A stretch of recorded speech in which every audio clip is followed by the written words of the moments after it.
All right, everyone, welcome back. 50 Cent is making waves again, this time over claims that didn't make it into his Netflix documentary about Diddy. According to him, there was simply too much material to fit into 4 episodes, forcing major points to be cut.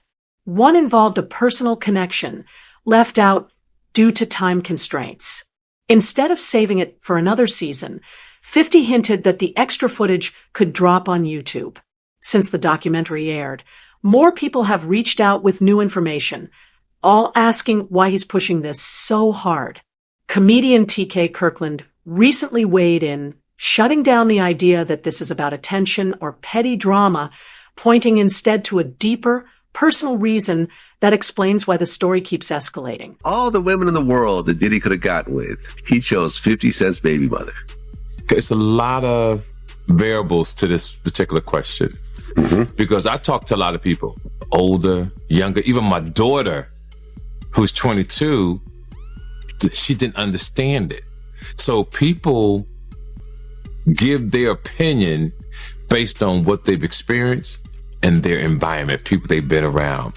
So to the people that understand boundaries and respect, I always tell men you should never date another man's girl if you're not aware of it. If you know it. He made it clear that crossing that line shows a serious lack of respect, noting that in his entire life, he's never knowingly been involved with someone previously connected to one of his friends, an unwritten rule he refuses to break.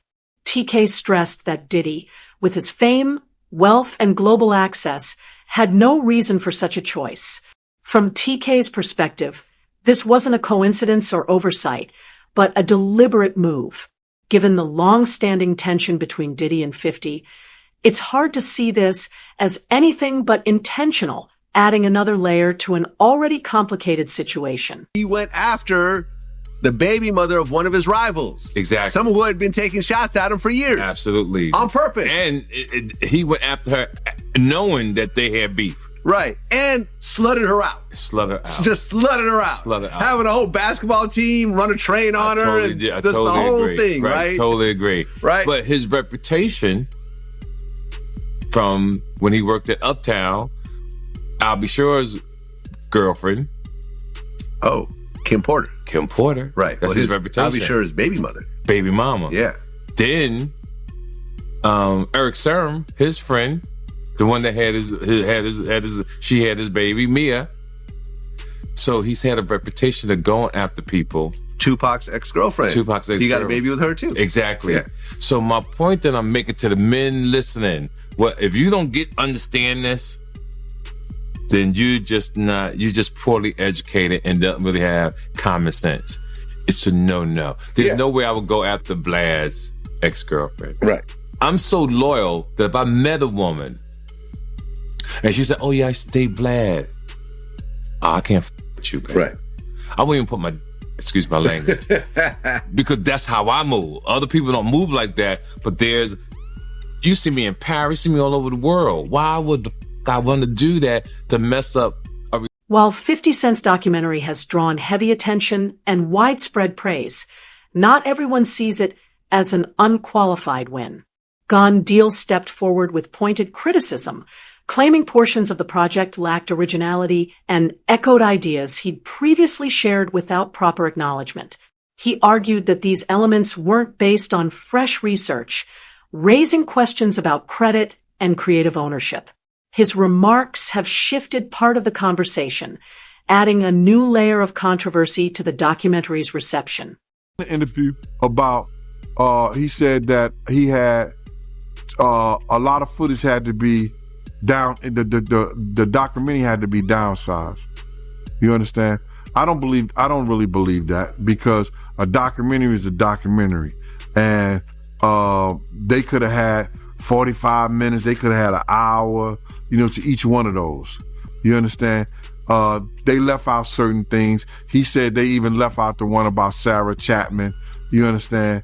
And for whatever reason, he probably left out a lot of other different stars too. Situations that they could have spoke about. You understand? I have a problem with the documentary And I'm just gonna let you know that the reason I have a problem with the documentary is that they know that they took my idea. You understand? They know that when I came to them, I laid out what they should do and how the documentary should be. You understand? She could say whatever she want to say. I talked to those producers before I even talked to her. They wanted to know what I had, what I was bringing, my pictures, all that stuff like that. And I told them about me, Tim, and Kirk. You understand what I'm saying? And how it would go. They did the same thing. This ain't the first time they stole from me, man.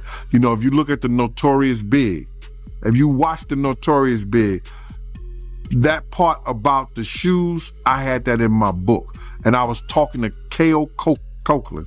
He was one of the writers of that movie. And I told him about when I let Big use my shoes at Soul Train Award. You had this old flunky ass dude, Mike B, get on Angie Martinez's show and talk about, yo, Big, he wore Mix Max shoes and he went out there and performed. When you go look at the film, when you go look at Big performing that on that show, ain't nothing mixed match about them shoes. There was $800 Maury's, size 14D. Big World 14E. E means that his shoes is a little wider than mine. He struggled, but he put them motherfuckers on and he went out there and performed. Those was my Gators that he had on. You understand? They did a little skit trying to disrespect me in the movie. You understand? And they said something about, He also weighed in on the growing speculation that 50 Cent could release additional material online, suggesting that if more content surfaces, it may be unstoppable. Gene believes that if anyone could truly shut the documentary down, it would have happened by now, a fact he says speaks volumes about the current balance of influence behind the scenes. In his view, its continued availability raises questions about how much authority Diddy truly retains and how much of that power may already have diminished. And if 50 do another one, and I heard he's going to put it on YouTube or do whatever he's going to do, Puff ain't going to have nothing to do with that. Puff ain't going to have nothing to do to try to stop that because he can't. Because if he could stop it, it would have been stopped. You know why he can't stop it? Because Puff know people right there at Netflix. Don't think he don't. And I don't know if this guy still work for them, but he was part of the Flavor Unit, Shakim. He was part of the Flavor Unit. He was good friends. He was cool with Puff and them. Flavor Unit and them, Queen Latifah and them, they was cool with Puff. If Puff would have sent the cease and desist over there and they could do it and he had the power and they wasn't right, they would have been done it. You see it's still rolling, right? It's still going on, right? He ain't got that power no more. You understand? Now, could he sue them because they use his likeness or use something and stuff like that? I don't know. I'm not that versed in they using him. You understand? If they can steal your whole damn idea, your whole damn ideal, why can't they steal your whole damn intellectual property? Gene also spoke about what he described as Diddy's long-standing fixation on Tupac, suggesting that it wasn't just a passing issue, but something that influenced many of his decisions over the years. According to Gene, this mindset shaped how Diddy moved behind the scenes, affected his choices, and played a role in the way he approached situations both personally and professionally, making it a defining factor in how he operated for a long time. I did see the interview that 50 did with Sherry, and he was talking about he didn't release the video about Puff having a kid by Kim Porter's friend, Sarah Chapman. Now, we all know that she used to date Tupac. You understand? So either he got her because he wanted some remnants of Tupac. We don't know. But it seemed like every dude that he had some kind of disdain, dislike, or that he idolized in a sense, he wanted their girl. Or he wanted to be a part of their girl. I don't know why. Yo, bro, this dude was, I don't know if he was in love or in hate for Tupac. He wanted to be an actor. He auditioned for Juice. Or Pac beat him out for that Bishop thing. You understand what I'm saying? He wanted to be a part of that. Just go, and not so many years ago, when Puff started getting into that drugs and started using drug stuff, he started revamping some of Tupac's speeches. And if you think I'm lying, go look at the Grammy speech he did. Go look at a couple of speeches he did. It was the same exact words Tupac had said. That he was going to start this whole revolutionary of our people. That's Tupac. Black Lives Matter, the Black Liberation Movement, that was Pac. The Black Liberation Movement. Black Lives Matter? Come on, bro. This dude, everybody know that he had some kind of, I don't want to say disdain taste, but he had some kind of,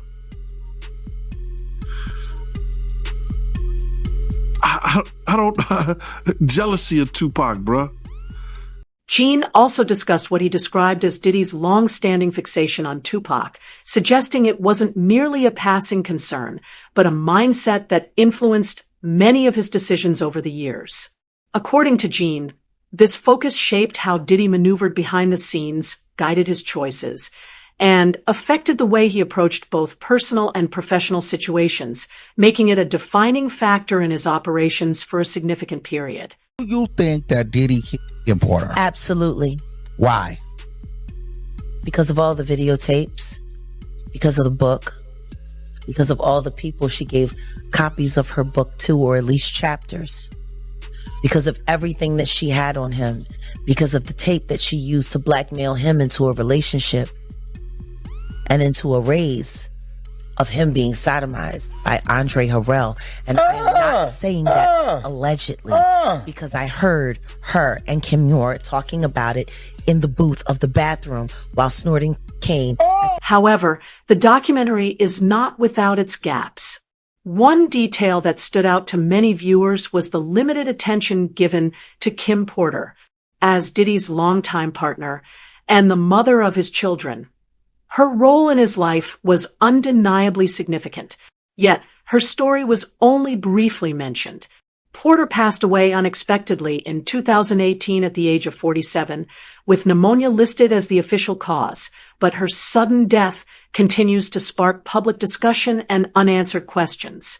Given how central she was to Diddy's personal life, many viewers felt her near absence left the documentary feeling incomplete and highlighted aspects of the story that remained unexplored. It's alleged that she did have a book and that her book was about to come out. And she was talking about all the perils, everything that she went through in the music business and with Diddy. All the men that they slept with together, because there were men that they slept with together. There were swinging times that they slept with together.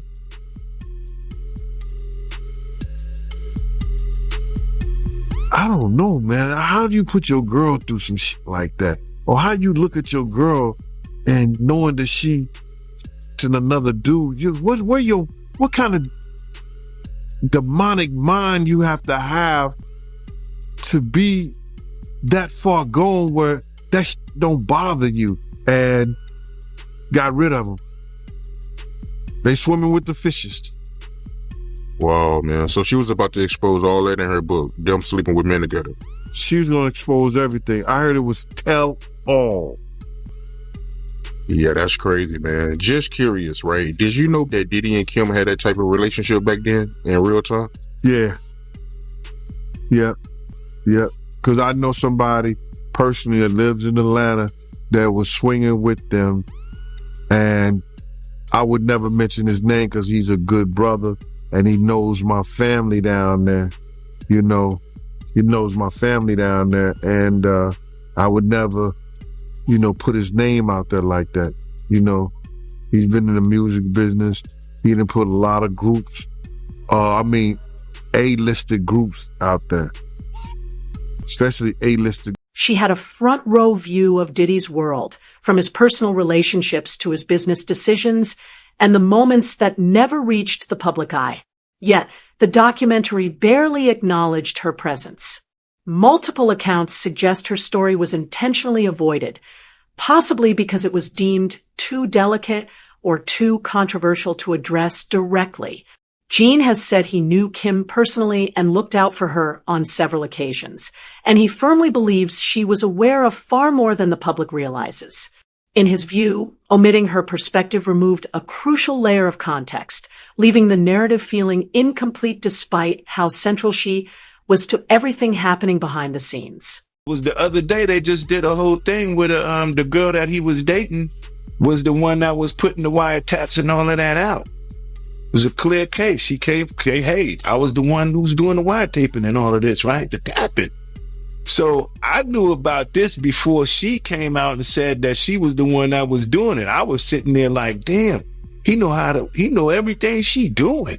He know her conversation. I'm sitting there like when I'm sitting there right there next to him, when I'm hearing them saying, this is what Shakira Stewart was saying to Kim Porter on the phone that made him mad. That made him so mad at Shakira Stewart when he went to L.A. Reid party, hit him with the chair. You don't think if he hit a man with a chair for dating this girl, you know, they gonna have a fight at home too. You know what I mean? That's why, you know, they say he busts her nose up on the boat. And have you ever been to Sandro Pay's see a brother play a mandolay? Remember that was in his song? I need a good woman next to me. So then it happened in Sandro Pay? Like that island. And then he bust her nose. They tried to make it seem like she slipped and fell. She slipped and fell and broke her nose. The truth was she slipped and fell and landed on his fist. Yeah, but that's what happens when you put your hands on females. I don't really have much respect for a man who's physically abusive towards women, man. I kind of think they be kind of suspect. I'd be like, man, you know, girls fight. None of that insight made it into the documentary, which reduced Kim's presence to a few photos, a brief mention as the mother of Diddy's children, and then quickly moved on. The omission stood out sharply, given how central she was to his life. For someone so deeply involved behind the scenes, leaving her story mostly untold raised serious questions for viewers. Mark Curry has also spoken publicly about an unsettling situation involving Kim and Diddy, claiming that Diddy had ways of monitoring her private conversations and reacted angrily when he learned things he didn't approve of. Mark recounted an incident in which Diddy became furious after discovering a phone call Kim had with producer Shakir Stewart, later confronting him at a public event and turning the situation hostile.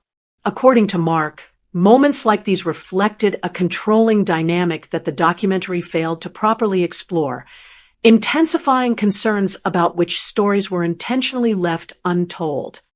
Thoughts on all his celebrity friends that denounced those allegations and were like, this is false, and you know, Liars. they were saying, yeah, should they speak up now? It's getting a little too late for those who are complicit. Stevie J should be charged. Mary J. Blige should also be charged. Jennifer Lopez should definitely be charged. Jay-Z should be charged. Khaled should be charged. Rick Ross should be charged. Usher should be charged and tried with him. This also seems to fit a broader pattern, particularly in how the documentary approached Diddy's infamous parties. For years, these events were rumored to draw powerful figures from across industries. Yet the film shows almost none of that. No major names, no real details, creating a noticeable gap. The omission feels especially striking given how openly these connections were discussed at the time and how silent many of those same figures remain today. What he saw and what happened to him in his own mama house. All of those strangers, them up involved, looking around, seeing what was going on. And let's just be clear, it sounds like her house was a house of, professional freak-offs. So who knows what he saw or what could have happened to him while she was busy entertaining people and pouring and getting tips, as she would say, for her after-hour life. Oh, yeah. He was, I'm going to say he was surprised to hear that. School bus driver. No, was he surprised or was he like, zip it, you talking too much? Because that's what it looked like to me. It looked like you talking a little bit too much. They don't need to know about that. While she was sitting up there, because I was a bus driver and I was this, and I worked at the after hours. And I would pour them drinks and they would give me big. Jaguar Wright has also argued that too much attention is placed on Diddy's music career, while overlooking the experiences that shaped him long before fame. She points to his childhood home, where his mother was often preoccupied and different people frequently came and went, creating a turbulent and unstable environment. According to Jaguar, growing up amid constant unfamiliar faces can leave lasting impressions on a child's mindset and development, shaping behaviors and decisions that persist well into adulthood. In her view, these early experiences played a critical role in forming the person he became long before the music industry ever entered the picture. In Sean's own words, in Diddy's own words, he had said he had a sigh of relief learning that he was the son of a hustler or a gangster. Like he wanted that status. He wanted to say that he was a sigh of relief is a wild thing to say, that your daddy was a gangster or a hustler. That's what you heard that he was. Well, I mean, like Tim said, they had a bunch of blaxploitation movies being played around the house all the time. They grew up with the Mac playing.